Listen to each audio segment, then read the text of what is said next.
श्री तुकाराम जी से किसी ने पूछा,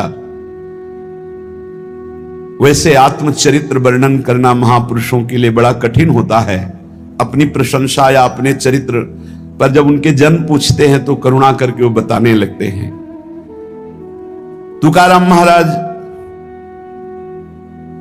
जब हरि कीर्तन में अद्भुत अवस्था को प्राप्त होते तो ये देखकर भक्त जनों के हृदय में कि महाराज आपको ऐसी अवस्था कैसे प्राप्त हुई, आपको कैसे भगवान की ऐसी प्रसन्नता प्राप्त हुई। तो श्रोताओं की ये इच्छा जान करके, महाराष्ट्र में है तो महाराष्ट्री भाषा में अभंग की रचना तत्काल बड़ा ऊंचा कवित्व प्रकाशित हुआ था श्री तुकाराम जी के हृदय में। उन्होंने लिखा कि मैं कोई ऐसी महान उच्च जाति का नहीं हूं कि मुझे जाति पक्ष देखकर भगवान ने कृपा की हो, न मैं धनी हूं कि मुझे धनी देखकर कृपा की, न मैं विद्वान हूं कि विद्वान देखकर कृपा की। वो सहज कृपालु हैं पर कृपा की हम पर वो कृपा का शब्द समझिए भारी प्रतिकूलता।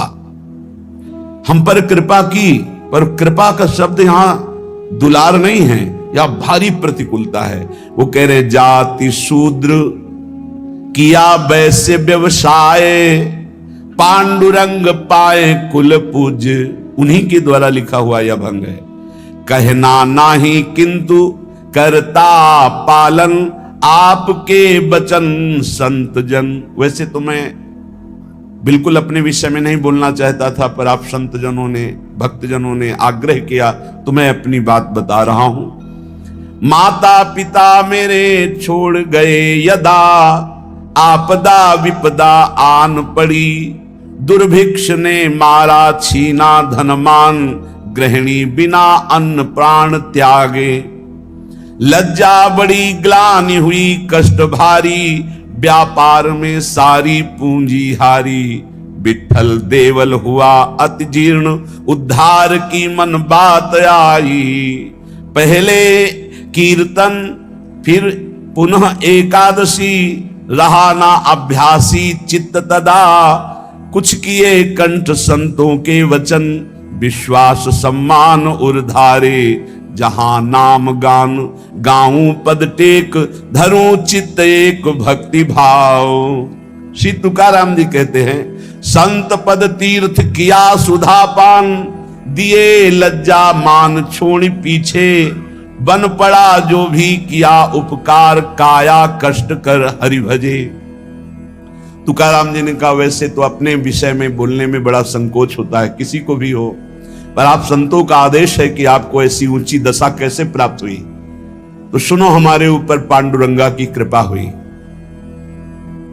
पहली, मेरा जन्म आप लिख रहे हैं चतुर्वर्ण में हुआ।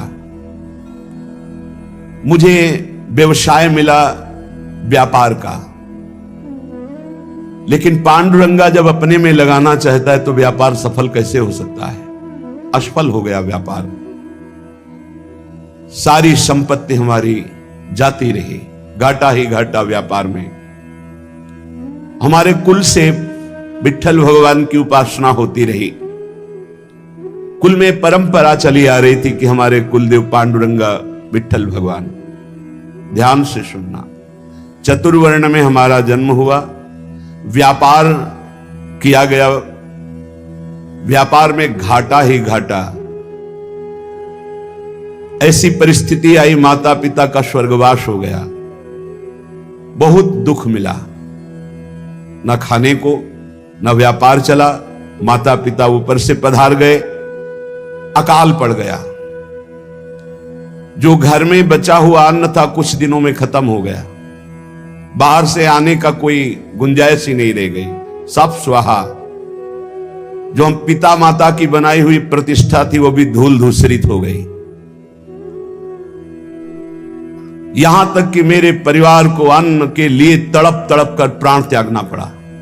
खुद आपने लिखा, हर तरह से चारों तरफ मुझे अंधेरा ही अंधेरा, कष्ट ही कष्ट। आपको स्थिति कैसे प्राप्त हुई आप वर्णन। मुझे अपने ऊपर लज्जा आने लगी कि ना पत्नी को अन्न दे सका, ना परिवार को पाल सका। क्या जीवन मेरा। बड़ा हृदय में दाह हुआ, सब कुछ नष्ट भ्रष्ट हो गया। ये जिस पर मैं कृपा करता हूं, ये लीला। ऐसी हालत में अब कुछ नहीं बचा, तो विट्ठल भगवान का मंदिर जो टूटा हुआ पड़ा था, उसमें जो सेवा हो रही थी, उसमें लग गया जाकर के, जीर्णोद्धार। उसमें रात दिन खूब शरीर को मेहनत करके, परिश्रम करके सेवा करता, और कुछ वहां से नहीं लेता, बस सेवा ही सेवा, खाने को भी नहीं। मन में उमंग आई पहली बार की एकादशी व्रत रहूंगा। प्रारंभ की बात बता रहे हैं, जहां से स्थिति भगवदाकार बनती है। देखो, जिस पर विशुद्ध कृपा होती है, ये प्रतिकूलताएं शुरू हो जाती हैं। कोई भी भक्ति मार्ग का उपासक घबराए नहीं, हिम्मत रखे। ये प्रतिकूलताएं अनंत जन्मों की बिगड़ी को सुधारने के लिए हैं, क्योंकि एक ही रास्ता बचता है प्रभु का। प्रतिकूलता ना मिले तो चढ़ाई नहीं चढ़ सकते अध्यात्म की। मन में आया कि बाद से एकादशी रहा करूंगा।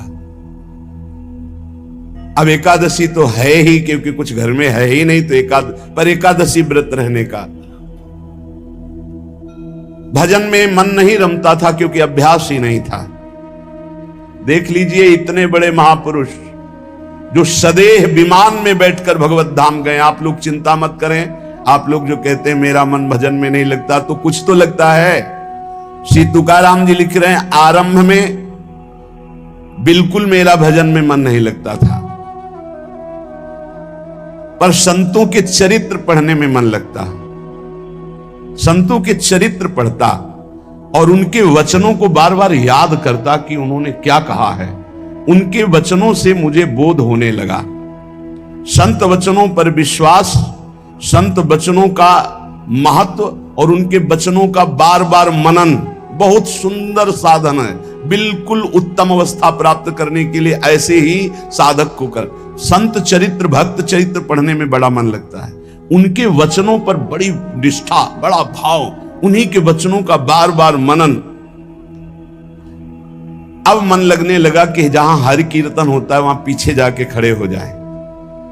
महाराष्ट्र में प्रायः खड़े होकर कीर्तन करने की प्रथा है। आगे महापुरुष गा रहे हैं, पीछे शम मंजीरा लिए हुए, मृदंग लिए हुए खड़े गान करते हैं। तो मैं भी कीर्तनकारों के पीछे खड़ा हो जाता, और जैसे वो कीर्तन का भाव प्रकट करते, वैसे ही कीर्तन गाने की चेष्टा करता। भक्तों के चरित्र पढ़ना, संतों की बातें मनन करना और कीर्तन में उपस्थित होने से मेरा मन शुद्ध होने लगा। अब तो कीर्तन में मेरा मन बहुत लगने लगा। कीर्तन भजन करने वालों को जहां देखता तो साष्टांग दंडवत हो जाता और गिरकर उनके चरणों में प्रार्थना करता कि थोड़ा चरणामृत उतार लेने दो। तो वो मुझे चरणामृत उतारने का अवसर देते, और जब मैं चरणामृत पीता तो मुझे अपार आनंद आने लगा। अब तो मेरी लज्जा चली गई। जहां संत को देखता, भक्त को देखता, कीर्तनकार को देखता, चरणों में लौट जाता और उनसे प्रार्थना करता कि आप हमको चरणामृत दे दें। वो हमारी दैन्यता देखकर चरणामृत दे देते। अब हमारे मन में आया कि शरीर को भारी कष्ट देकर भजन करो। ये निष्ठा, ये निष्ठा। शरीर आराम सुख की व्यवस्था चाहने वाला भजन में रुचि नहीं प्रकट कर पाता। ये ध्यान रखना। चाहे जितना शरीर में कष्ट हो, पर जैसे एक गरीब आदमी धन कमाने के लिए प्रयासरत रहता है, ऐसे भजनानंदी भजन के लिए प्रयासरत रहता है। रात्रि विषयी पुरुषों के लिए सोने के लिए अच्छी लगती है, भजनानंदियों के लिए रात्रि भजन के लिए होती है। थोड़ा विश्राम किया, जग के बैठ गए। बैठने की सामर्थ्य नहीं, फिर करवट ली हुई, लेटे हुए, आंख खोले हुए मंत्राकार वृत्ति। समय हुआ शौच स्नान, अपनी दिनचर्या। नींद कहां? जब तक भगवत साक्षात्कार नहीं तब तक नींद कहां, और जब भगवत साक्षात्कार हो गया तो नींद कहां? क्योंकि तमोगुण का पूर्ण नाश हो जाता है, त्रिगुणातीत अवस्था प्राप्त हो जाती है। यह निश्चय हुआ कीर्तन में जाने से, भगवत भक्तों के चरित्र पढ़ने से, भगवत भक्तों के वचन मनन करने से, भगवत भक्तों का चरणामृत पीने से, भगवत भक्तों के चरणांग में साष्टांग दंडवत करने से, कि शरीर को कष्टप्रद करके खूब भजन किया जाए। ये बड़े भाग्यशाली जो ये शब्द समझ पावे।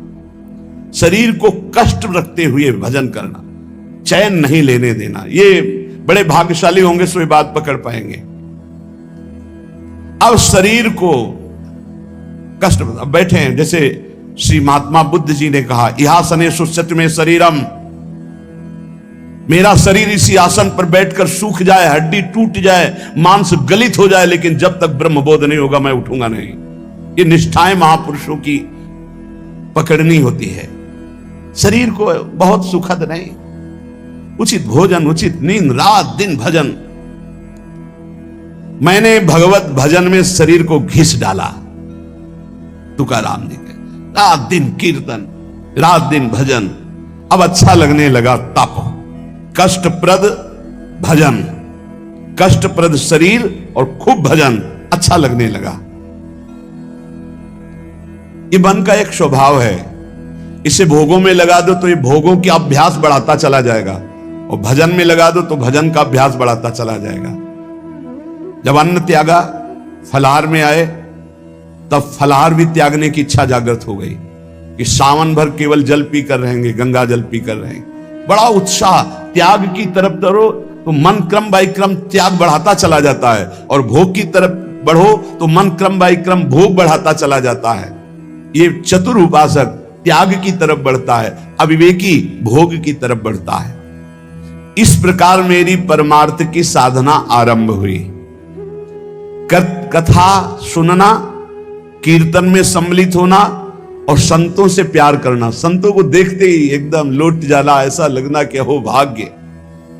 ये प्रायः महापुरुषों की वाणियों में पाया गया। गोस्वामी तुलसीदास जी कहते हैं, जैसे मेघ को देखकर मोर कुहुक पड़ता है, नाचने लगता है, ऐसे संत को देखकर जो भक्त आनंदित हो जाता है, ओहो अहो भाग्य, आज संत दर्शन हुए, और मन नाच पड़ता है, उसके हृदय में भगवान प्रेम वर्षा करते हैं। हमारा चित्त बस दो ही जगह लगने लगा, कथा कीर्तन और संत जन। परहित की बात आती तो शरीर की परवाह न करके दूसरों की सेवा करने में बड़ा सुख मिलने लगा। मेरी अवस्था देख करके जो मेरे स्वजन हैं उनको अच्छा नहीं लगा, नहीं लगेगा अच्छा। एक एक बात बैठा लो। कई लोग शिकायत करते हैं, परिवार के लोग हमसे ठीक से बात नहीं करते, हमारा उपहास करते हैं। आपका क्या, बड़े महापुरुषों का क्या? परिवार के स्वजनों को ये अच्छा नहीं लगता, हमारा भजन, हमारा संत प्रेम, हमारा परोपकार, उनको देखी ये नहीं गई। भाई बंद, स्त्री, ये सब हमारा जो ये भाव है इसके विरुद्ध करने लगे। ग्रह प्रपंच में आसक्त जन मेरे भाव का विरोध करने लगे, मुझे निषेध करने लगे। संत दर्शन, संत सेवा, कीर्तन, भगवत कथा, ये स्वयं उनके वचन हैं। मैंने अपने हृदय में निश्चय कर लिया था, कठोर हृदय बना लिया था, हर दुख सहूंगा पर अब पांडुरंगा को नहीं छोड़ूंगा, अब विठ्ठल को नहीं छोड़ सकता। किसी की कोई भी परवाह ना करके, घर परिवार के लोग इतना प्रपंच किए, मैं किसी की बात नहीं सुनता। पकड़ो बात, बिल्कुल ये सोधी हुई बात इसीलिए सुना रहा हूं कि प्रायः हर भक्त के जीवन में ऐसा ही होता है जो सच्चाई से चलता है। घर प्रपंच की बातें मेरे को बहुत सुनाई गई, बड़ा विरोध किया गया, पर मैंने निश्चय कर लिया, हृदय कठोर बना लिया, इस जन्म में अब भगवान को नहीं छोड़ूंगा। फिर मेरे मन में आया कि जड़ मूल से इस प्रपंच को उखाड़ फेंकूंगा। अब तो जब हमारे परिवार के जन हमारा विरोध करते तो मैं ना देखता ना उनकी बात सुनता और जोर जोर से कीर्तन करता। करो विरोध, कितना करोगे? राम कृष्ण हरि जय, राम कृष्ण हरि जय, विठ्ठल जय विठ्ठल। अब वो निंदा करें, वो उपहास करें, वो भगवत कीर्तन कर रहे, जड़ से उखाड़ फेंकूंगा इस प्रपंच को। स्वजन अपनी ओर खींचते और विठ्ठल अपनी ओर खींचते, यही चलता है साधक के। एक तरफ भगवान का आकर्षण, एक तरफ माया का आकर्षण। पर हमने भगवान की तरफ, परमार्थ की तरफ कदम जोर से बढ़ाए। अब साधक का यह निर्णय है कि तुम माया के आकर्षण में जाते हो या प्रभु के आकर्षण में। लोग बार बार हमसे कहते कि तुम प्रवृत्ति मार्ग में हो, गृहस्थ धर्म में हो, तुम्हें ऐसा नहीं करना चाहिए। मैंने किसी की नहीं सुनी। अब इस जन्म में मुझे भगवत प्राप्ति करनी है, तुम्हारे किसी के उपदेश हमारे दृढ़ निश्चय को नहीं बदल सकते। इतनी खींचातानी जीवन में उपस्थित हो गई कि सत्य की पहचान के लिए मुझे मन को समझाना पड़ा कि तू मेरा साथ दे दे। अब जगत में तो कोई साथ नहीं दे रहा, अय मन तू मेरा साथ दे दे, तू मेरा साथी बन जा और सत्य स्वरूप भगवान श्री हरि के पथ का अनुसरण कर, तू कृतकृत्य हो जाएगा।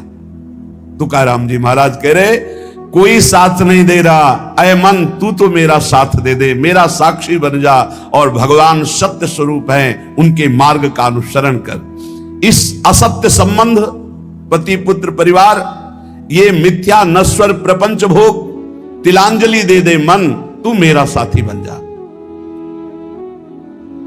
मैंने बहुत लोगों के मतों को नहीं माना। मेरे हृदय में नित्य और अनित्य का विवेक जागृत हो चुका था, इसलिए मैंने सत्य को पकड़ा। केवल भगवान का मार्ग ही सत्य है, न यह संबंध सत्य है, न यह संसार सत्य है।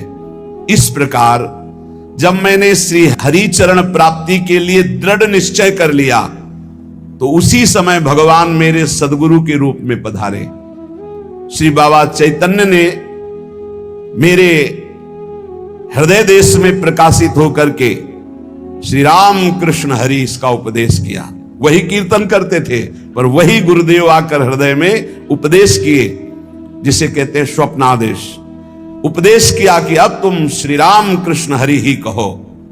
मैंने अब दृढ़ विश्वास कर लिया कि जो जप रहा था वो गुरुदेव ने दे दिया, अब तो किसी भी तरह मैं इसे नहीं छोड़ सकता।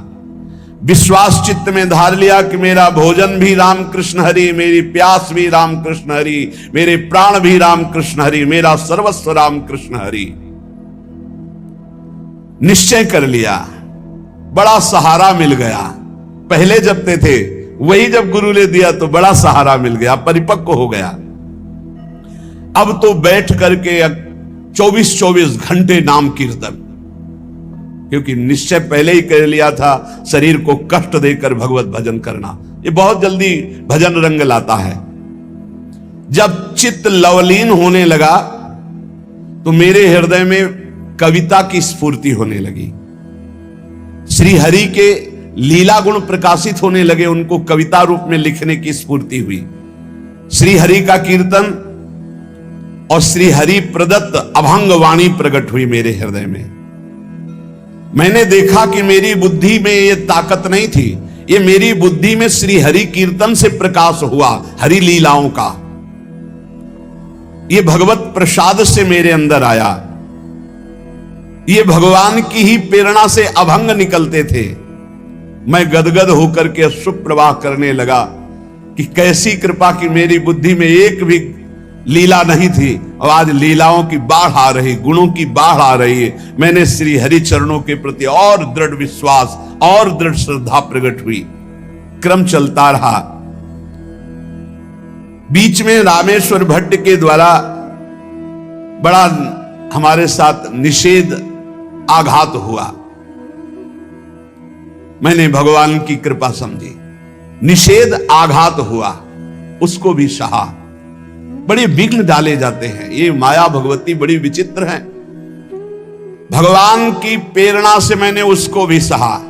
समाज का विरोध, घर का विरोध, माया का नाना प्रकार तांडव, खाने को नहीं, हर अव्यवस्था।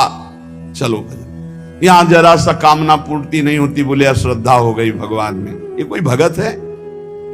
भगवान ही हमारे प्रीतम है, उन्हीं को प्रसन्न करना है, इसलिए नाम कीर्तन और सुंदर कवित्व रचना करके उनको सुनाता। जब मैं ऐसा करता तो बहुत लोगों ने मुझे अनुचित ठहराया। इन बातों को बहुत पकड़ना है, हिम्मत से चलना है। बहुत लोग विरोध करने लगे। जो मेरी लिखी हुई वाणी थी, बड़ा विरोध होने लगा। इस विरोध से मेरा चित्त यूं दुखी हुआ कि हे हरि, आप प्रेरित करते हो, सो मैं लिखता हूं, सो मैं गाता हूं, फिर ये विरोध क्यों? जब मुझे लगा कि मेरे हरि ही नहीं चाहते हैं, तो जितनी अभंग रचना की थी सबको लेकर के इंद्रायणी नदी के दह में जाके डुबो दिया। विरोध कर रहे थे। भगवान के द्वार पर जाकर के, विठ्ठल भगवान के द्वार पे न खाना न पीना, उदास बैठ गया। आप तो ही वाणी प्रकट करते हो, आप ही अभंग लिखाते हो, फिर इतना विरोध करवा दिया, जाके इंद्रायणी में डुबो दिया वाणी जी को। अब दर्शन करने वाले तो दर्शन करके चले जाते, ठाकुर जी का शयन हो जाता, फिर ठाकुर जी का मंगला प्रभात दर्शन होता, फिर ऐसे कई दिन व्यतीत हो गए, न खाना न पीना, और चुपचाप द्वार पर बैठे रहना। दया आई पांडुरंगा को, और साक्षात प्रकट हुए जब कोई नहीं था रात्रि में, वहीं दरवाजे पे पड़े रहते, और कहा कि मेरे भक्त को यह सहना पड़ता है, तुम मेरे प्रिय हो, मैं ये देखना चाहता हूं तुम कितना सह सकते हो। तुमने सहा, तुम्हारी वाणी जल में नहीं डूबी है, वो मेरी गोद में रखी हुई है। तुमने जल में डाला था, मैंने उसे गोद में लिया है। देखो सारे अभंग ज्यों की त्यों ऐसे मेरे पास है।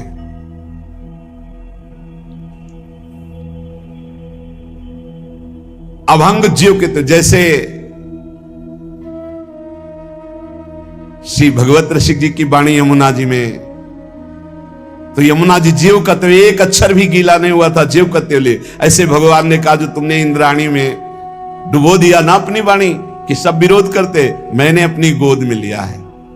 ये रहस्य रघुनाथ कर बेग न जाने कोई, सहना पड़ेगा इतने बड़े महापुरुष को भी, कितने कष्टों से ही भरा जीवन।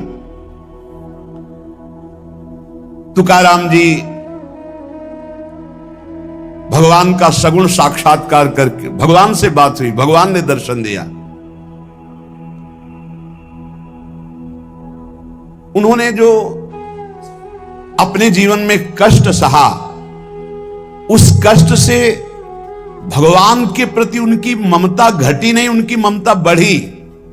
भक्त वही है कि जितना उन कष्ट मिले, जितनी विपरीतता आवे, उतना भगवान के प्रति प्रियता बढ़नी चाहिए। श्री तुकाराम जी ने भगवान के जितने अभंग लिखे थे, सब सुरक्षित भगवान के पास। सगुण साक्षात्कार भगवान का किया। प्रपंच से तुकाराम जी का चित्त तो वैसे उच्चाट हो चुका था, परमार्थ की ओर चले। परमार्थ ही परमार्थ था, पर आगे का मार्ग सूझता नहीं था कि कैसे चले, कहां चले।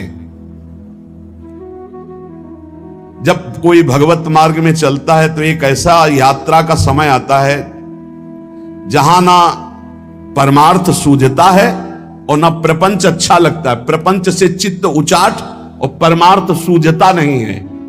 इस समय अगर उसे महापुरुषों का संग न मिले तो फिर यात्रा में बाधा पड़ जाती है। ये पकड़ लो, परमार्थ सूझता नहीं आगे और प्रपंच अच्छा नहीं लगता, बड़ी शून्याकार स्थिति होती है, ना आनंद की उमगन होती है, ना ऐसा, बड़ी शून्याकार स्थिति हो। इसमें सत्संग की बहुत आवश्यकता होती, जो इस यात्रा को पार करने में साधु संग बहुत लाभप्रद होता है। जब तक प्रपंच बिल्कुल उतर नहीं जाता, परमार्थ सूझने नहीं लगता, अर्थात आनंद की अनुभूति नहीं होती, तब तक साधक को बहुत सावधान रहने की जरूरत है। मनोभूमि में जब तक वैराग्य शुद्ध प्रकट नहीं होता, तो उसमें गुरुजनों के द्वारा जो बोया हुआ बीज है परमार्थ का, वो अंकुरित नहीं होता। जब ज्ञान बीज अंकुरित हो जाता है तो जीवन मुक्त होने के लिए प्रबल लालसा जगती है। अब कुछ नहीं, अब तो मैं ब्रह्मबोध प्राप्त करूंगा, तत्वबोध प्राप्त करूंगा, जीवन मुक्त हो जाऊंगा।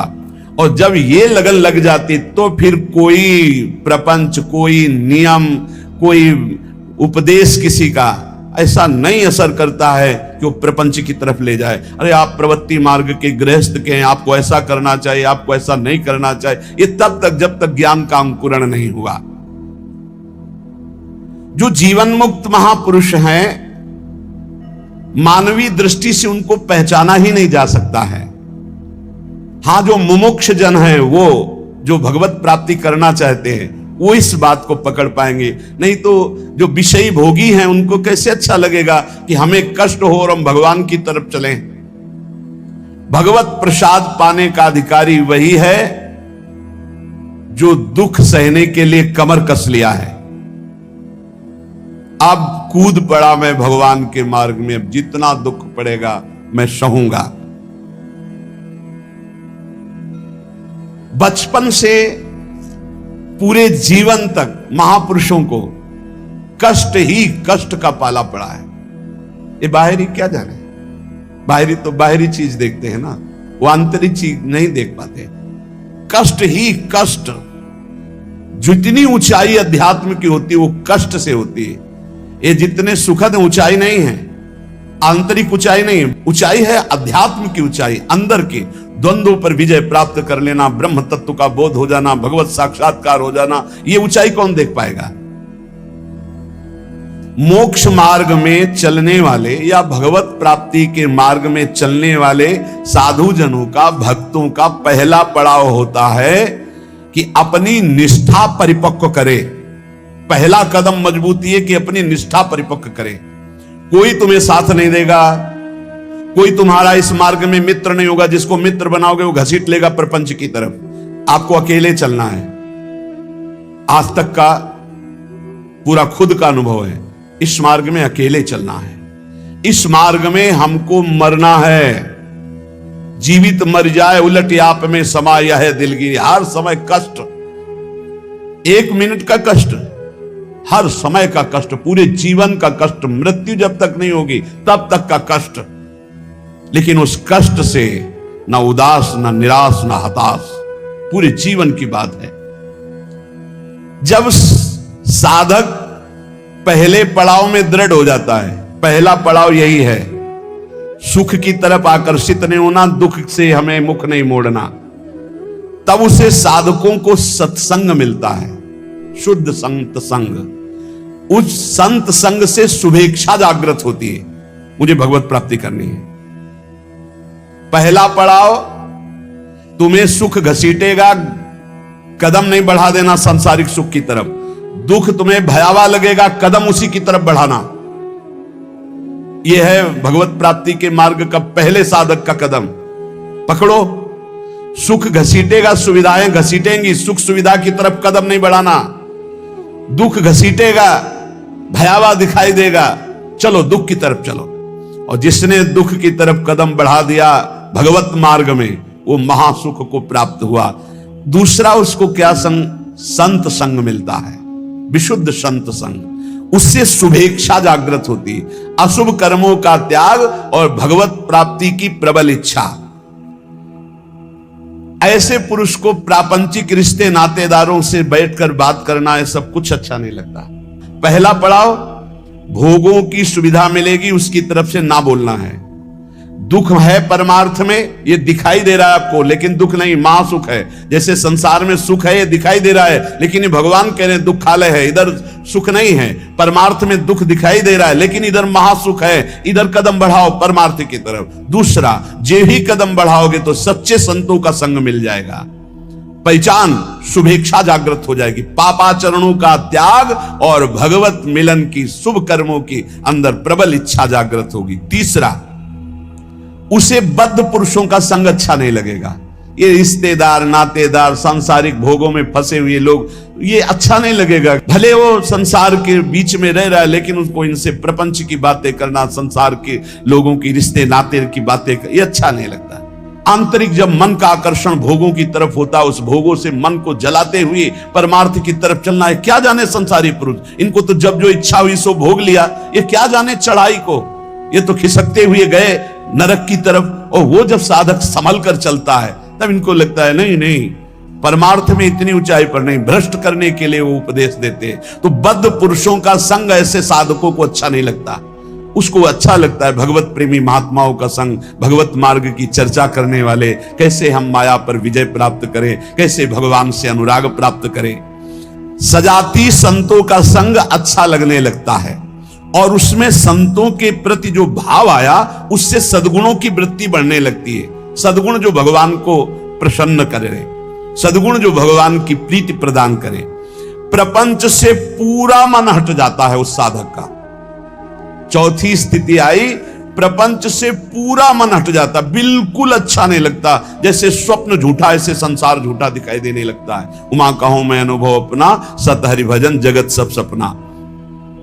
तब उसका हृदय बहुत ध्यान देने योग्य, भगवान अपनी तरफ घसीटने लगते हैं। इतनी स्थिति के बाद ये संयोग वही बनाते हैं। श्री तुकाराम जी कहते हैं, फिर चित्त ऐसा घसीटते हैं, देव वसे ज्याचे चित्तिम त्याची घड़ावी संगति। ऐसा चित्त घसीटा कि अब तड़पड़ाहट प्रकट हो गई, व्याकुलता प्रकट हो गई, भगवत मिलन की चाह की।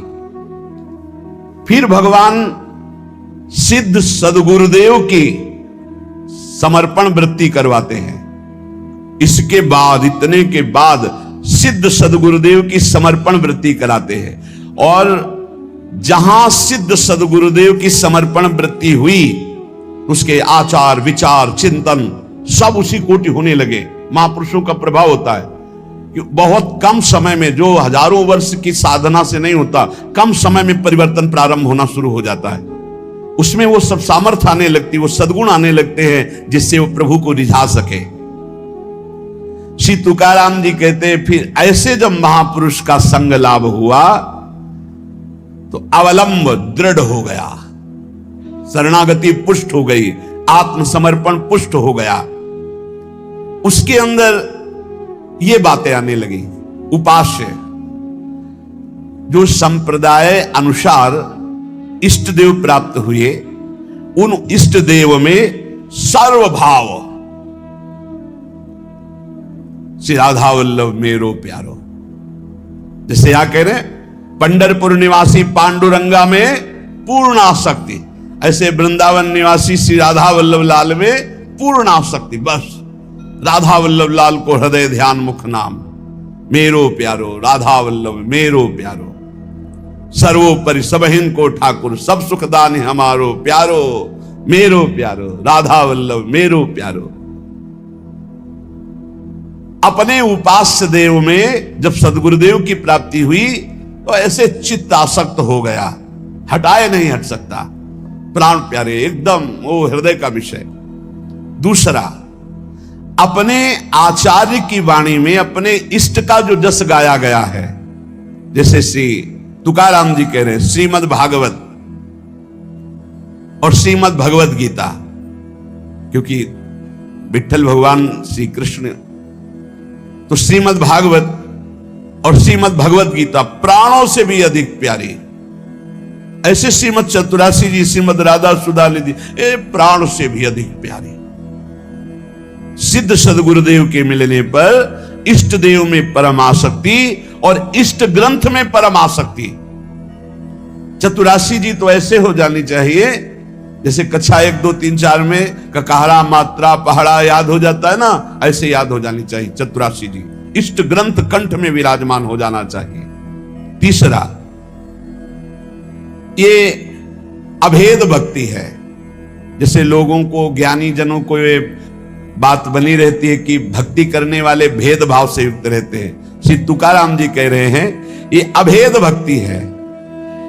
ये द्वैत से आगे अद्वैत और अद्वैत पद में स्थित मोक्ष सुख के भी त्यागी ये भक्तजन होते हैं। बड़ी ऊंची स्थिति होती है प्रेम की। अद्वैत सिद्धांत के आगे कौशल पूर्वक ये अभेद सिद्ध स्थिति प्राप्त होती है, इसी को प्रेम कहते हैं। इस प्रेम में द्वैत रहता ही नहीं है। वो जो नहीं समझ पाते वो समझते हैं भक्ति का मतलब है द्वैत, द्वैत नहीं, अभेद भक्ति, अद्वैत भक्ति, मोक्ष के परे की भक्ति और अभेद को सिद्ध करके प्रेम में स्थित हो जाना। अभेद के भेद किया निज अंग, पावे सारा जग प्रेम सुख। यह अभंग श्री तुकाराम जी का। भक्ति की ऐसी पराकाष्ठा जिसमें एको ब्रह्म द्वितीयो नास्ति का अनुभव करके आगे बढ़ जाना, यह ज्ञान से भी श्रेष्ठ है। हरि विठ्ठल की प्रेम लक्षणा भक्ति, वही भक्ति वही ज्ञान, एक विठ्ठल ही जान। द्वैत भाव से नहीं, ये द्वैताद्वैत, द्वैत से अद्वैत और अद्वैत से फिर प्रेम की स्थिति। चौथा, मुख्य साधना गुरुदेव के द्वारा जो बताई हुई पद्धति है, उसमें विशेष रूप से दो बातों की विशेषता, एक तो नाम कीर्तन की विशेषता और एक गुण कीर्तन की विशेषता। भगवान की लीला कथाओं का श्रवण कथन और नाम कीर्तन, ये दो प्रेम लक्षणा भक्ति के लिए विशेष साधन है। और गुरु कृपा से दोनों खूब जोर से चलते हैं। अखंड नाम कीर्तन चलता है और वाणी लीलाओं का गायन चलता रहता है। पांचवा, वही जपना जो गुरुदेव ने दिया है, अपने मन की नहीं। मन कभी कभी ये साधक के हृदय में विडंबना पैदा कर देता है कि गुरु जी ने कहा है सो तो ठीक ही है, लेकिन हमारा मन तो पहले से लगा है, हम यही जपेंगे। ऐसा नहीं, यहां आदेश कर रहे तुकाराम जी 5वें सूत्र में कि मुख्य मंत्र है जो गुरुदेव ने दिया है। श्री हरि के अनंत नाम है, सभी सामर्थ्यशाली हैं, पर जो हमें गुरुदेव ने नाम दिया, मंत्र दिया, उसी में हमें आसक्ति करनी है। और भगवान के शास्त्र नामों का कीर्तन करना चाहिए। कल भी चर्चा में आया था कि गोपाल शास्त्र नाम, विष्णु शास्त्र नाम। छठवां, अपने मार्ग के कुछ महापुरुषों का चरित्र और नाम, भक्त चरित्र और नाम, अपने महापुरुषों का, जिस मार्ग में आप चल रहे हैं उनके चरित्रों को पढ़ने से बल मिलता है। और उनके कैसी निष्ठा प्रिया प्रीतम के प्रति समर्पित रहे, कितना त्याग भावना रही। आश्चर्य होता है कि क्या ऐसा भी हो सकता है, इतनी स्थिति कैसे आ सकती। जब महापुरुषों के रसिक अनन्यों के चरित्र पढ़ते तब हमें पता चलता है। तो पांचवा, भक्त चरित्र, भक्त सुमिरन होना चाहिए प्रत्येक उपासक के जीवन में, बहुत लाभ मिलता है। छठवां, आदि गुरु में निष्ठा होना। हमारी आदि गुरु प्रियाजू हैं, हमारी इष्ट भी प्रियाजू हैं, हमारी संप्रदाय की कर्ता भी प्रियाजू हैं, हमारे मंत्र भी प्रियाजू हैं, हमारी नाम भी प्रियाजू हैं। राधैवेष्टम संप्रदायिक कर्ता आचार्यो राधा मंत्रदः सदगुरुश्च राधा मंत्रो राधा, सब कुछ हमारी राधा है। कितना हमें सौभाग्य मिला कि हमारी सब कुछ श्री राधा है। मंत्र भी राधा, नाम भी राधा, मंत्रदाता गुरु भी राधा, आचार्य भी राधा, संप्रदाय स्थापना करने वाली भी राधा, और जो इष्ट देव हैं वो भी राधा। और हमारा निवास स्थान भी राधा चरणारविंद, श्री राधा जो चरण निवास, जस वर्णो हरिवंश विलास। आदि गुरु में निष्ठा होना, आदि गुरु ऐसे आचार्य को कहते हैं। तो आचार्य भी सीत सजनी श्री किशोरी जी के स्वरूप ही है। और आठवां, मुख्य जो हमारे उपासना मार्ग में बड़े जन हुए हैं उनका स्मरण करना, जैसे श्री तुकाराम जी, ज्ञानदेव, सोपानदेव, मुक्ताबाई, एकनाथ, नामदेव, तुकाराम जी जो कह रहे हैं कि ऐसे महापुरुष हैं, हम उनकी बार बार स्मृति करें तो हमको अपने आचार्य, अपने गुरुदेव, अपने इष्ट देव के प्रति बड़ी प्रियता प्राप्त होती है। ये भक्तों का सुमिरन करना बहुत बड़ा, इसमें भक्ति में पुलाई नहीं रह जाती। भक्तन की नामावली जो करी है चितलाए, ताके भक्ति बढ़े घनी अरुहर हो सहाय। घनीभूत भक्ति भक्तों की कृपा से प्राप्त होती है, इसलिए अपने मुख्य महंतों का सुमिरन करना चाहिए। भगवत कृपा से यह भी होता है, श्रृंगार आरती के बाद प्रारंभ होता है, हम सोइन साधन सो पंगत, जिनको नाम लेत दुख छूटत, सुख लूटत तिन संग, हम सोइन साधन सो। हमारे जितने ये मुख्य महापुरुष हुए हैं, जब हम इनका सुमिरन करते हैं तो इनके भजन का छठवां हिस्सा हमारे हृदय में जागृत हो जाता है। ये हमने महापुरुषों से सुना है। हम जिन महापुरुष का चरित्र पढ़ते हैं, जिस महापुरुष का स्मरण करते हैं, उसके भजन का 6वां हिस्सा, तभी तो माया पर विजय प्राप्त करके भगवत प्राप्ति करते हैं। 9वां, प्रधानता कीर्तन अपने आचार्य प्रदत्त कीर्तन की ही रखनी चाहिए, कोई मनमानी नहीं। जैसे तुकाराम जी, जय जय राम कृष्ण हरि, जय जय राम कृष्ण हरि, जय विठ्ठल जय विठोबा, जय जय राम कृष्ण हरि। अपने आचार्य, अपने गुरुदेव के द्वारा दिया हुआ कीर्तन। जैसे अपने लोग जय जय राधा वल्लभ श्री हरिवंश, जय जय श्री वृंदावन श्री बनचंद। बनचंद महाप्रभु हरिवंश चंद्र जी के प्रथम पुत्र का जो यहाँ के तिलकैत अधिकारी हुए, और बनचंद कहते पिया प्रीतम को। वृंदावन के चंद्रमा श्री श्यामा श्याम, जो जैसा भाव कर पावे। बनचंद जो नाम रखा गया वो प्रिया प्रीतम के ही उससे रखा गया। प्रिया वृंदावन के चंद्रमा श्री प्रिया प्रीतम, ये नाम रखा गया महाप्रभु के बड़े पुत्र का। जैसे श्री कृष्ण चंद्र जी महाराज, श्री गोपी नाथ जो महाराज, तो ये सब प्रभु के ही नाम तो रखे गए। तो ये जो बनचंद है ये प्रिया प्रीतम का संबोधन है कि प्रिया प्रीतम जो वृंदावन के चंद्रमा युगल चंद्र हैं। जय जय राधा वल्लभ श्री हरिवंश, जय जय श्री वृंदावन श्री बनचंद। तो प्रधानता अपने आचार्य गुरुदेव प्रदत्त कीर्तन की ही रखे कीर्तन में।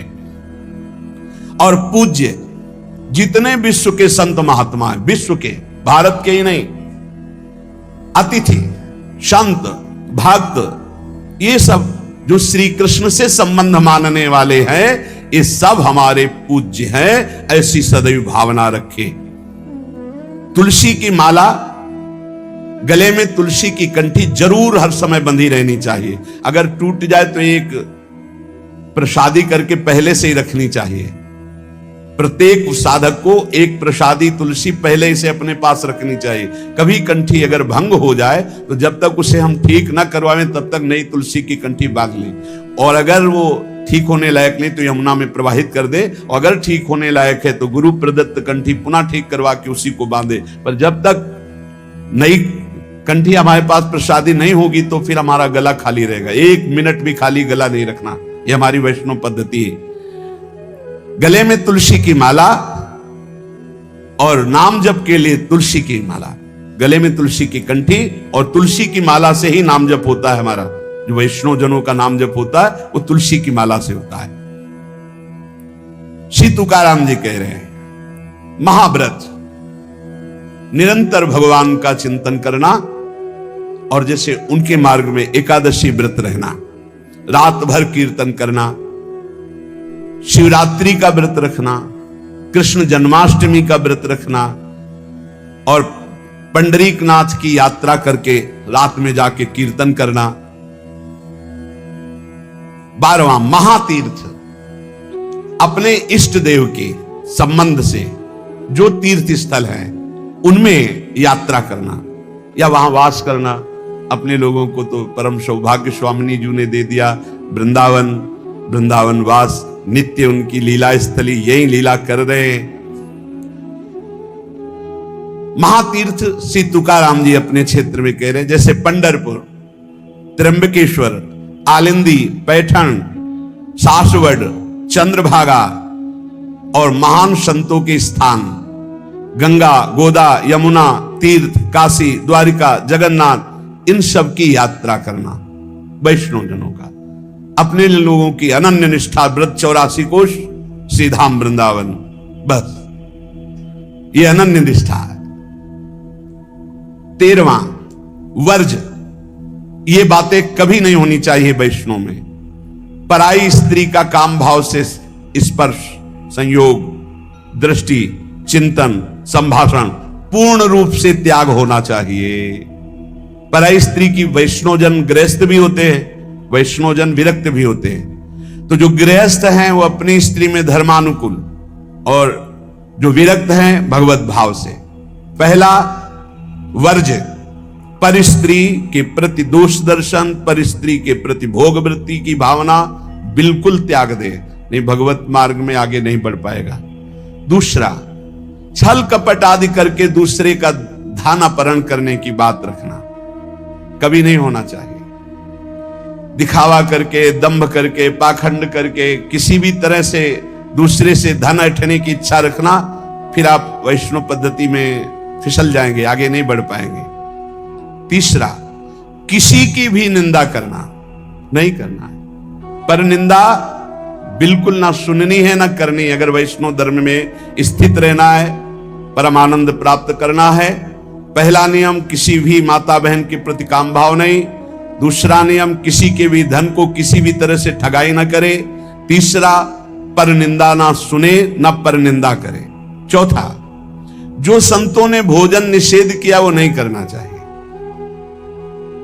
मांस, मद्य, मछली, अंडा और जैसे प्याज लहसुन, इनको त्याज्य।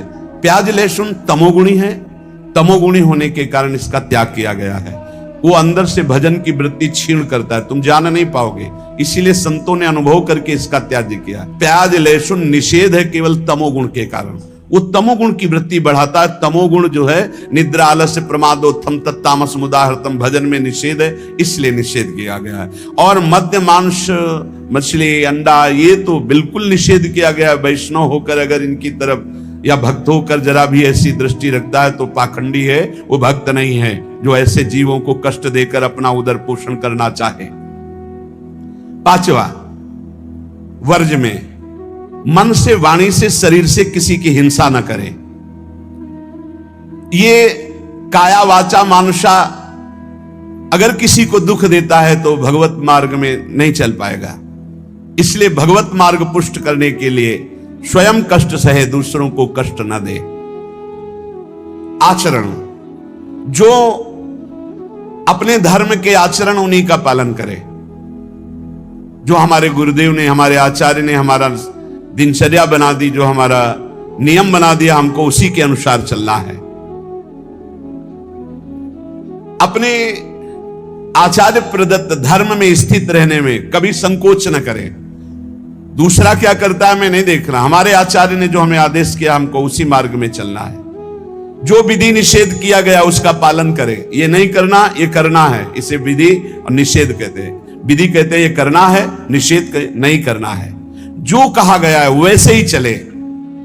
प्रभु को प्रसन्न करने के लिए संतों के जो उपदेश है वो सर्ववंद्य हैं। इसलिए अपने धर्म के अनुसार जो आचार्य ने आपको उपदेश किया, गुरु ने उपदेश किया, जो ऐसे चलता है वो कर्म बंधनों पर विजय प्राप्त कर लेता है।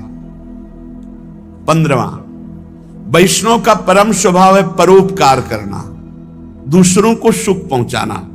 सर्वम विष्णुमयम जगत, सब भगवत स्वरूप है। वैष्णव का धर्म है समस्त भूतों में भगवत भाव करके व्यवहार करना। कई बार चर्चा की कि किसी से व्यवहार करना तो पहली दृष्टि पड़ने पर उसमें राधा वल्लभ लाल देखो, मेरे प्रभु राधा वल्लभ लाल विराजमान हैं। अगर भगवत भाव नहीं किया तो पुण्य क्रिया भले हो जाए, वो भगवान की प्राप्ति कराने वाली क्रिया नहीं। इसलिए अच्युत भावना विहीन कर्म का ज्यादा महत्व नहीं, भगवत भावना युक्त किसी से भी कुछ भी। परोपकार ये बहुत बड़ा धर्म है। कोई बीमार है, कोई कष्ट में है, कोई वृद्ध शरीर है, हमें अवसर मिले तो हमें सेवा करनी चाहिए। अगर हमारे पास अर्थ है, कोई बीमार है, वो अर्थ की अव्यवस्था कारण सही औषधि नहीं उसकी हो पा रही, हमें कूद पड़ना चाहिए, हमें सहयोग करना चाहिए। धन की सार्थकता है इसी बात में कि दूसरों को हम सुख प्रदान कर सके। परोपकार सबसे बड़ा धर्म है। परहित सरिस धर्म नहीं भाई, पर पीड़ा सम नहीं अधमाई। श्री तुकाराम जी महाराज कह रहे हैं कि जब हृदय में भ्रांति उत्पन्न हो जाती है, भ्रांति क्या, भगवान में सुख है ये ना मानकर, भोगों में सुख है ये मानकर जब जीव बहने लगता है तो लुभायमान हो जाता है भोगों से, तो उसको सुख नहीं मिलता। यद्यपि जहां भोग भोग रहा है वहां भी परमात्मा है, क्योंकि परमात्मा के बिना कहीं कोई सत्ता ही नहीं। तो कह रहे हैं वो ऐसे लोग हैं जैसे जोंक या चीचड़, जैसे थन के पास ही वो चीचड़ लिपटा हुआ है पर वो दूध नहीं पिएगा, वो खून चूसेगा। ऐसे ही जहां तुम भोग दृष्टि कर रहे हो वही परमात्मा है, उसमें ही परमात्मा है। और सही पूछो तो वही परमात्मा है, क्योंकि जड़ चैतन्य वही बना हुआ है। तुम जिसे भोग दृष्टि से देख रहे हो, चीचड़ की तरह तुम दुख भोग रहे हो, उस सुख सिंधु परमात्मा को नहीं समझ पा रहे। जैसे जोक है, लिपटेगी वो खून ही पिएगी। जैसे मेढक आदि है तो वही इस तालाब में है, पर सरोवर में खिला हुआ कमल है, उसको पराग को नहीं पान कर पाएंगे, पराग का पान भौरा ही करता है। ऐसे वैष्णोजन भौरे हैं और भगवत विमुख ये चीचड़, जोक और मेढक के समान टर टर व्यर्थ बातें करना और दूसरों को दुख देना, सुख भोगने के लिए हिंसा आदि तक में उतर जाना। वैष्णव पराग सेवी, भगवत आनंद सेवी भौरे के समान है। सदाचरण, नाम जप और नाम निंदकों से दूर रहना। जो भगवान के नाम की निंदा करते हैं, ये जोक हैं, ये खून पिएंगे, ये चीचड़ हैं, दूध नहीं पिएंगे, परमानंद नहीं भोगने वाले, ये नाना प्रकार के क्लेश भोगने वाले। ऐसे लोगों से दूर रहो जो भगवान की निंदा करते, भगवान के नाम की निंदा करते, भगवत मार्ग की निंदा करते, वैष्णवों की निंदा करते हैं। भगवान का नाम एक नौका है। जो भगवान का नाम जपता रहता है मानो सुदृढ़ नौका में बैठा हुआ है। बिल्कुल चिंता मत करो, आप नाम जप करो, निश्चित आपको भगवत प्राप्ति हो जाएगी। श्री तुकाराम जी कहते, भव सिंधु के पार ले जाने वाली सुदृढ़ नौका नाम है। बस बैठ गए नाम में तो अब किसी की मत सुनो, ये आपको पार कर देगी। और तो और की बात रे, गोस्वामी जी कह रहे, नाम लेत भव सिंधु सुखाही, करहु विचार सुजन मन माही। नाम लेते भव सिंधु सूख जाएगा, है ही नहीं जहां पार होना हो। खूब नाम जप। ये देखो बड़े बड़े महापुरुषों की बातें हम इसलिए खोज खोज कर आपको सुनाते हैं, आपका दृढ़ विश्वास हो जाए। नाम एक सुदृढ़ नौका है। जो खूब नाम जप करता है उस सुदृढ़ नौका में बैठा हुआ भव समुद्र पार हो रहा है। बिल्कुल किसी की बात मत सुनो। बड़े बड़े सिद्ध महापुरुषों के जीवन चरित्रों को पढ़ के देख लो, केवल भगवान नाम से ही सिद्ध हुए हैं। जितने भी उच्च कोटि के महापुरुष हुए, तुकाराम जी सदैव भगवान के धाम को गए। जितने भी महापुरुष हुए आप उनके चरित्रों को पढ़ के देखो, आपको नाम मिलेगा। नाम जीवन में नाम जितना उतने ही वो महापुरुष हुए। बीज पेड़ से ही प्रकट होता है, पर पेड़ बीज से ही प्रकट होता है। बताओ भाई, बीज फूटता है तब पेड़ प्रकट होता है, और पेड़ से ही बीज प्रकट होता है। तो पहले क्या हुआ? बड़ा विचित्र है। ऐसे ही नाम से नामी प्रकट होता है, और नामी से ही नाम प्रकट होता है। निर्णय करना कौन बड़ा है, को बड़ छोट कहत अपराधु। तुकाराम जी कहते हैं, पेड़ के पेट में बीज है, तभी तो फल रूप में आकर फिर बीज बनता है, और बीज के पेट में पेड़ समाया हुआ है। ऐसे ही भगवान में नाम विराजमान है तभी परिचय होता है, और नाम में भगवान विराजमान है तभी दर्शन होता है। नाम को पकड़ लो। निर्णय करना बड़ा मुश्किल है कि पहले पेड़ के पहले बीज, क्योंकि बीज के बिना पेड़ नहीं और पेड़ के बिना बीज नहीं। कैसे पर निर्णय कर पाओगे? बोले पेड़ बड़ा, तो बोले बीज के बिना पेड़ कहां से आ गया? तो बोले बीज बड़ा, तो बोले पेड़ के बिना बीज कहां से आ गया? बीज के बिना पेड़ नहीं, पेड़ के बिना बीज नहीं। तो पहले कौन हुआ? पेड़ हुआ कि बीज हुआ? निर्णय करना मुश्किल है। इसलिए सर्वलोक महेश्वर भगवान का नाम बीज है और भगवान पेड़ है। ऊर्ध्वमूल मधा शाखा मस्वत्तम प्राहुरभ्यम, गीता जी में कह रहे, उसी पेड़ का बीज है नाम, और उसी नाम के पेट में पूरे के पूरे भगवान के ज्ञान, वैराग्य, भक्ति, रूप, लीला सब समाया हुआ है। बीज है भगवान का नाम। श्री तुकाराम जी कह रहे हैं,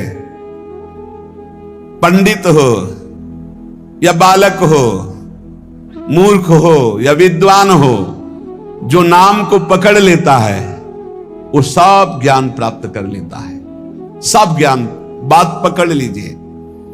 पहले मास्टर जैसे बालक को हाथ पकड़ करके लिखवाता है काखा गागा, फिर एक दिन वो पूरा का पूरा शब्द पढ़ लेता है। ऐसे प्रारंभ में गुरुदेव साधन बताते हैं, बहुत ही कड़वा लगता है, लेकिन जब वो तो सब ज्ञान उसके अंदर जागृत हो जाता है, सब वैराग्य भक्ति सब अंदर जागृत हो जाता है। क्या जुगनू कभी सूर्य की तेज की समानता कर सकती है? अन्य जितने साधन है सब जुगनू वो भी चमकते हैं, और सूर्य है नाम, नाम की समानता कोई अन्य साधन नहीं कर सकता। इसलिए सूर्य स्वरूप भगवान के नाम का निरंतर गाय, अन्य साधनों की तरफ दृष्टि मत दो। अखिल जगत महासुख से पूर्ण नजर आएगा जिस समय निरंतर नाम चलेगा। लीला मात्र भगवान का ये माया क्षेत्र है, एक लीला मात्र। ऐसे तर जाओगे तुम्हें समझ भी नहीं पड़ेगा, सुख पूर्वक संसार से तर जाओगे। इस माया जाल से समाप्त होने के लिए तुकाराम जी कह रहे हैं, केवल मुख से तुम नाम उच्चारण करो, भवबंधन अपने आप छिन्न भिन्न हो जाएगा। केवल नाम उच्चारण करो। ये बड़े बड़े महापुरुषों के वचन हैं। भव सिंधु से पार हो जाओगे बिना प्रयास के, सुख पूर्वक यदि नाम जप करोगे। नाम जप की रुचि और बढ़े, इसीलिए ठाकुर सेवा का सौभाग्य मिला है। जैसे जैसे हृदय पवित्र होगा अपने आप नाम जप स्फुरित होने लगता है। तो जब ठाकुर सेवा का तुम्हें अवसर मिले तो जरूर दौड़ भागो, क्योंकि वो नाम जप में प्रीति बढ़ाएगा। ठाकुर सेवा, श्री जी की सेवा ये तुम्हारे भजन की वृद्धि कर देगी। इसमें कभी ऐसा मत सोचो कि एकांत में बैठकर अगर मैं नाम जप करता तो ठीक था, ये हमको तो सेवा में लगना। सेवा से नाम जप की प्रीति और बढ़ती है। अगर देवालय में सेवा मिले या अपनी कुटिया में ठाकुर सेवा विराजमान करके मिले, देखो भाट की तरह उनकी स्तुति करो और तुच्छ नीच भाव रखकर अपने को उनकी सेवा में लगा दो, तो तुम्हारे हृदय में नाम सतत चलने लगेगा। जैसे सूतमागध बंदी जन राजा का गुण गाते हैं, ऐसे दैन्य होकर के प्रभु के गुण गाओ। देखो ना बड़े बड़े महापुरुषों के, सूरदास जी के अश्रु चल रहे, पद गा रहे, ठाकुर जी बैठे सुन रहे। ये भगवत मार्ग है, प्रेमियों का मार्ग है। इसमें अलग दैन्य भाव होकर पद गायन कर रहे और एकदम अपने को नीच समझ करके प्रभु की सेवा में लगे। बड़ी कृपा है जो हमसे सेवा करवा रहे हैं, नहीं तो पापाचरण भी तो शरीर से हो सकते हैं। दो बातें यदि हो रही तो तुकाराम जी कह रहे हैं कि नाम जब बहुत शीघ्रता से निरंतर चलने लगेगा। यदि श्री जी की सेवा और श्री जी के गुणों का गायन, लीला गायन दैन्य होकर, जैसे राजा के सामने कुछ चंद धन के लिए सूतमागध बंदी जन उनका जस गाते हैं, ऐसे हम प्रेम के लिए अपने आराध्य देव का जस गाते हैं। श्री तुकाराम जी कह रहे हैं कि बड़े बड़े देवता भी इच्छा करते कि मृत्यु लोक में मानव देह में हमारा जन्म हो जाए, तो हम ऐसा भजन करेंगे कि भगवान को प्राप्त कर लेंगे, स्वर्ग से भी ऊंची स्थिति प्राप्त कर लेंगे। और तुम मृत्यु लोक के भोगों में फंसकर भगवान को छोड़ रहे हो। तुकाराम जी कह रहे स्वर्ग के देवता इच्छा करते कि कभी भगवान हम पर कृपा करें, हमें मृत्यु लोक में मानव देह दे दे जिससे मैं भजन करके भगवान को प्राप्त करूं, और तुम मृत्यु लोक के भोगों में भगवान के भजन को छोड़ रहे हो। स्वर्ग के देवता स्वर्ग और स्वर्ग के भोग छोड़कर मृत्यु लोक में मानव देह में आकर भजन करके भगवान को प्राप्त करना चाहते हैं। आपको सहज में अवसर मिला मानव देह, अब मृत्यु लोक के भोगों में फंस करके नाम जप मत छोड़ो। इंद्रियां ये कलह करती ही रहेंगी यदि भगवत प्राप्ति नहीं हुई थी। मुझे ये भोग भोगना है, नेत्रेंद्री कहेगी मुझे देखना है, श्रवणेंद्री कहेगी मुझे सूंघना है, जनेंद्री कहेगी मुझे भूंगना। ये सब इंद्रियां, घ्राणेंद्री सूंघने की तरफ, श्रवणेंद्री सुनने की तरफ, भोग इंद्रियां भोगने की, कितनी कलह है। ये कलह तब तक बनी रहेगी जब तक भगवत प्राप्ति नहीं होगी। कल एक प्रश्न कर रहे थे कि मैं बैंक में ऑफिसर हूं, मेरी कामना थी कि मैं एक बड़ा पदाधिकारी बनूं, तो बन गया, लेकिन मुझे शांति क्यों नहीं मिली। मैं अधिकारी हूं, मेरे पास सब भोग सामग्री जो मैंने कामना की थी सब, फिर भी मन अशांत क्यों रहता है। एक ही कारण है, मन को विश्राम भगवान के चरणों से ही मिलेगा। तब लग कुशल न जीव कहूं, सपने हो मन विश्राम, जब लग भजत न राम कहूं, शोक धाम तज काम। कह रहे हैं यहां तुकाराम जी, इंद्रियां परस्पर कलह करती रहेंगी जब तक भगवत साक्षात्कार नहीं होगा। जब इंद्रियों में अशांति, मन में अशांति, तो तुम्हें शांति का कैसे अनुभव हो जाएगा। देखो बहुत ज्ञान की बात, तुम शरीर के रोम गिन सकते हो लेकिन भगवान की विभूतियों को नहीं गिन सकते। और जब तुम नाम जप करोगे तो सारी विभूतियां आप पर कृपा करेंगी, सारी विभूतियां आप पर कृपा करेंगी। मेरी जिससे प्राप्ति होती है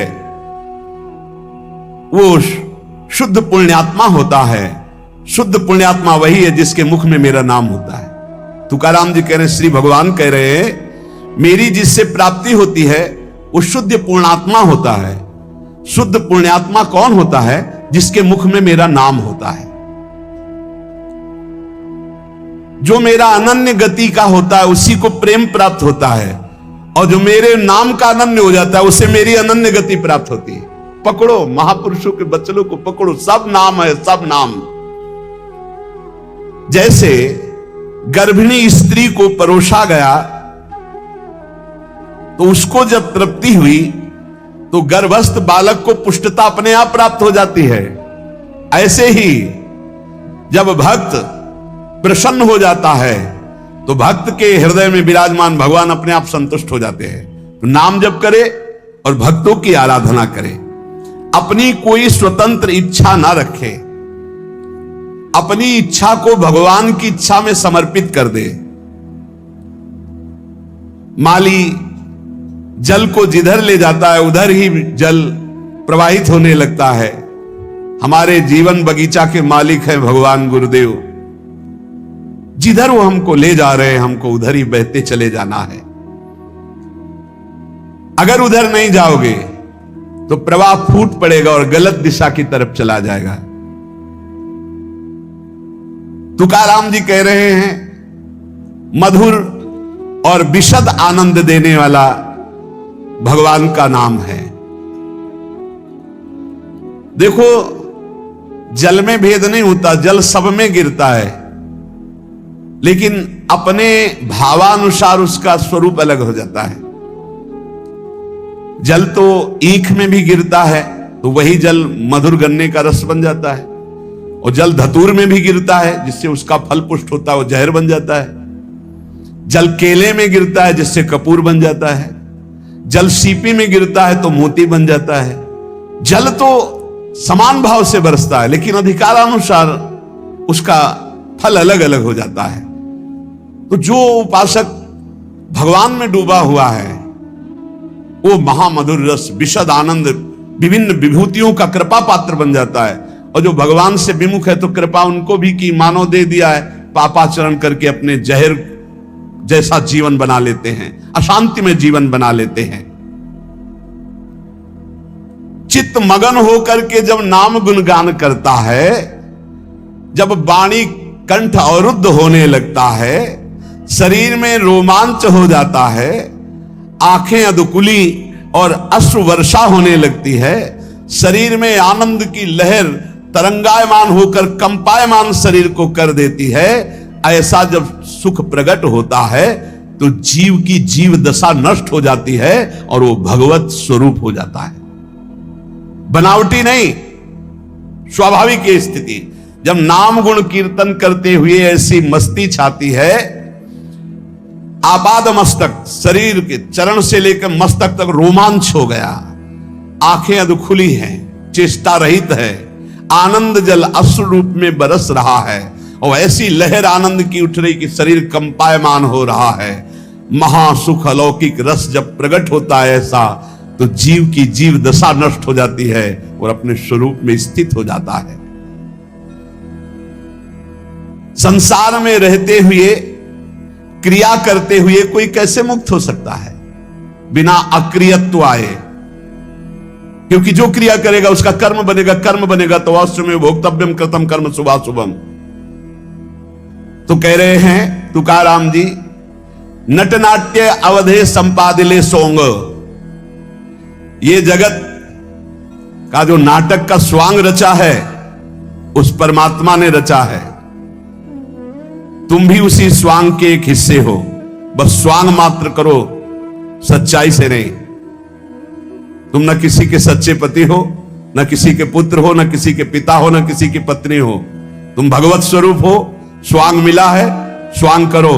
और सच्चाई है कि मैं ईश्वर के नाम रूप लीला धाम में निरंतर चित्त को जोड़े। ये सच्चा नहीं है, झूठा है। ना तुम कुछ दिन के जो बने हुए पति हो, ना शाश्वत पति नहीं हो। तुम पहले नहीं थे, बाद में भी नहीं रहोगे, बीच में कुछ दिन के हो, लेकिन शाश्वत है सच्चिदानंद प्रभु। श्री तुकाराम जी कह रहे, नटनाट्य अवधे संपादिले सोंग। ये स्वांग है, ये नट का नाट्य है, बिल्कुल नाटक जैसा करो। सत्य है भगवत नाम, भगवत रूप, भगवत लीला। क्या कोई अंगारों की सेज पर सुख की नींद सो सकता है? तो उत्तर आएगा नहीं। तो क्या खटमल की चारपाई पर सुख की नींद सो सकता है? तो बोले नहीं।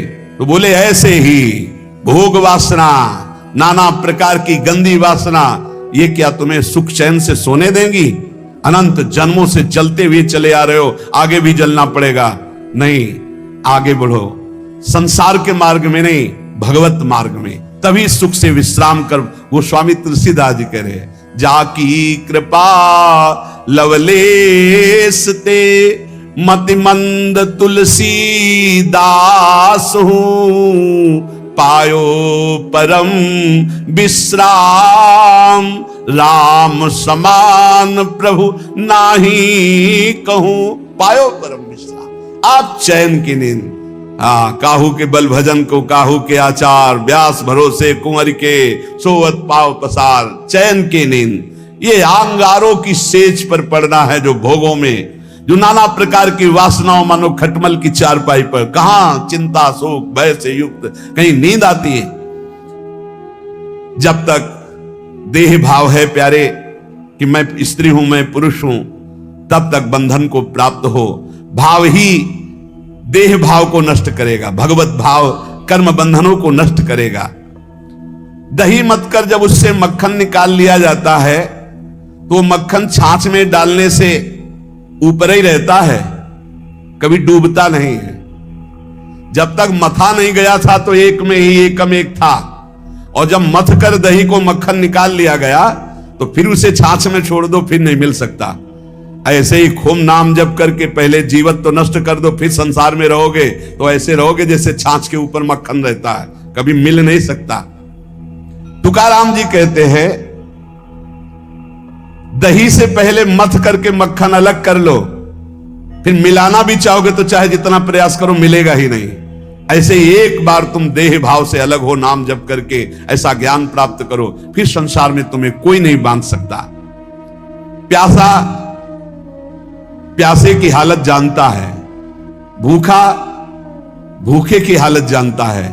ऐसे ही भगवत मार्ग का पथिक, केवल भगवत मार्ग के पथिक ही भगवत मार्ग के पथिक को जानते हैं, दूसरे नहीं जान सकते।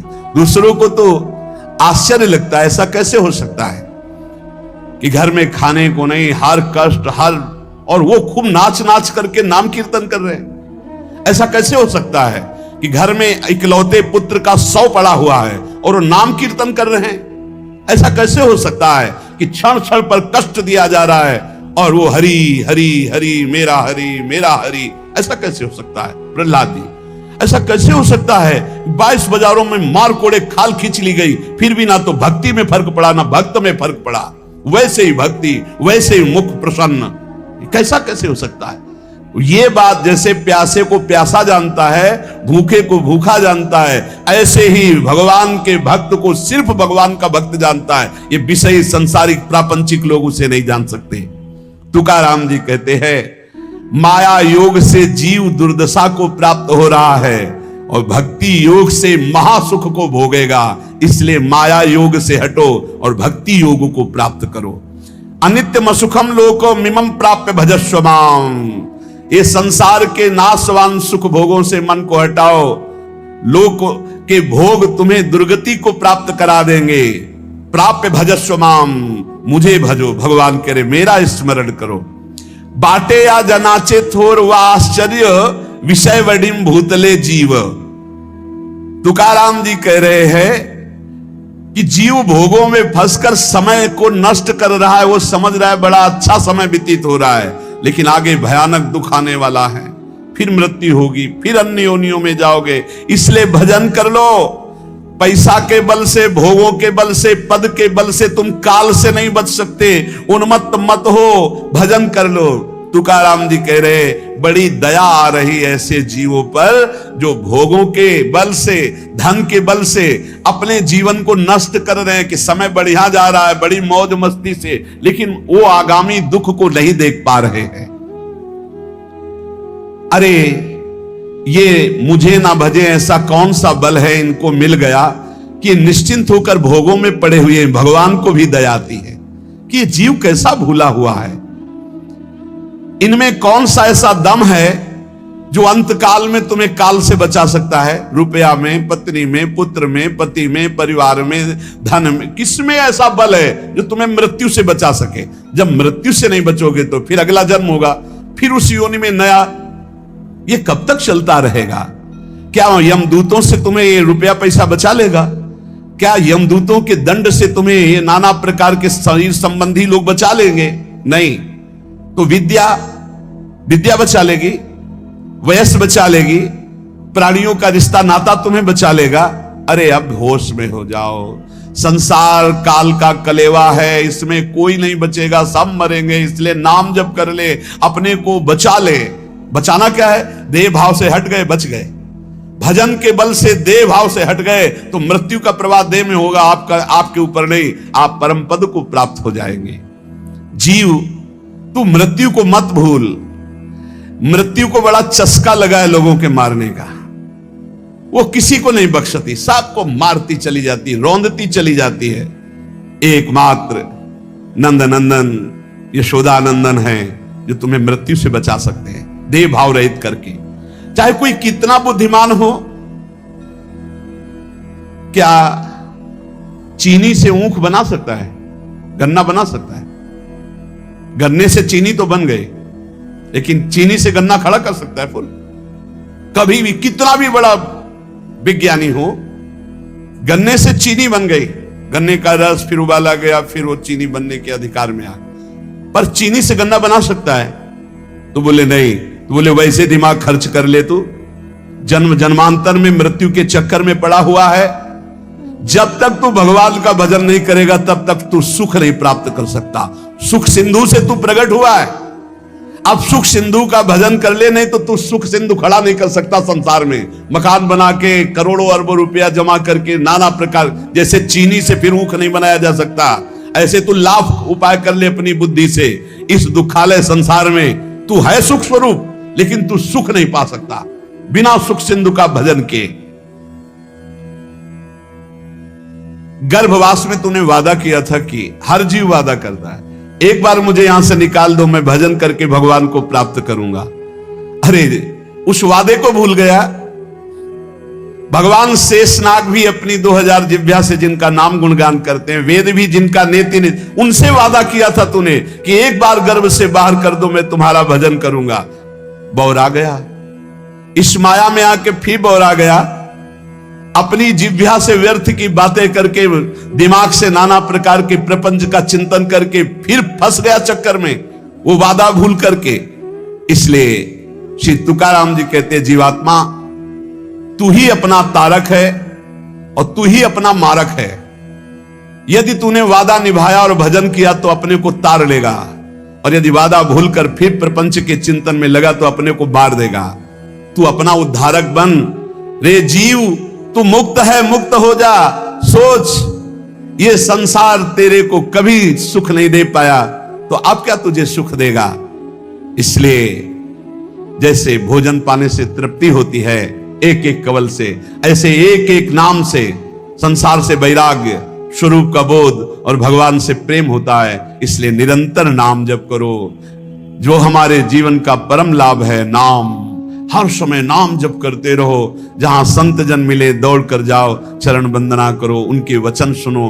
भगवत चर्चा सुनने से नाम जप में बड़ा उत्साह होता है। भजन न होई संग बिन, भजन बिना नहीं प्रेम। और भजन के बिना भगवत प्रेम नहीं हो, प्रेम के बिना इस संसार से मुक्ति नहीं। क्योंकि जब भगवत प्रेम होता है तो शरीर राग नष्ट हो जाता है। ये बड़ा कष्टमय शरीर है। अभी भगवान कृपालु हैं, आपको कष्ट का समय नहीं आया इसलिए आप नहीं समझ पा रहे हैं। नहीं, बड़ा कष्ट करना ही है, जी नहीं सकते। बड़ी मतलब आप समझो, अगर स्थिति ना हो तो प्रतिपल कष्ट का समय है, प्रतिपल कष्ट का समय। अगर भगवान का चिंतन न हो तो क्या चिंतन है, क्या कष्ट का चिंतन है, हर समय कष्ट। तो ये क्या हमारे ऊपर ही है क्या? सब जीव को भोगना पड़ेगा। आपकी लंबी यात्रा है, हजारों जन्म बार बार ले लेकर भोगना, इसलिए ऐसे भोगों में फंस करके तुम्हें भुलावे में माया डाल रही। इसलिए हमारी प्रार्थना है इसी जन्म में भजन करके जो कष्ट मिले सह करके मुक्त हो जाओ, बस यही जीवन का परम लाभ है। निरंतर नाम जप ही सब शास्त्रों का, सब भक्तों का है। देखो तुकाराम जी की बात सुनी कि पूरा जीवन कष्ट में, यहां तक ऐसी स्थिति आई कि अन्न के बिना पत्नी मर गई, बच्चे प्राण पोषण के लिए अन्न नहीं रहा, लेकिन भक्त ने अपनी निष्ठा नहीं तोड़ी। निरंतर नाम कीर्तन, संत चरणामृत, संत चरण रज का सेवन करके ऐसी ऊंचाई पर पड़े कि आखिरी में जब तो भगवान वो कह रहे, देखो भगवान श्री हरि विमान लेकर आ रहे हैं। भगवत पार्षद आए, विमान आया, सबसे प्रणाम किया और विमान में चढ़कर तुकाराम जी भगवान के धाम को गए। भक्तों के शरीर ऐसे छूटते हैं, उनको स्मृति ही नहीं रहती कब शरीर छूट गया, और दिव्य देह से भगवान के समीप चले जाते। यही लाभ लेने के लिए हमें जन्म मिला है। खूब नाम जप करो, किसी का बुरा मत करो, किसी की निंदा मत करो। ये सब बातें हमारे भजन से हमें विघ्न पहुंचा करके अलग कर देती। और भजन भजन यही जीवन का सार है। जितना भजन कर लो, नहीं मृत्यु नजदीक आती चली जा रही। शेष चर्चा आगे। श्री राधा वल्लभ लाल।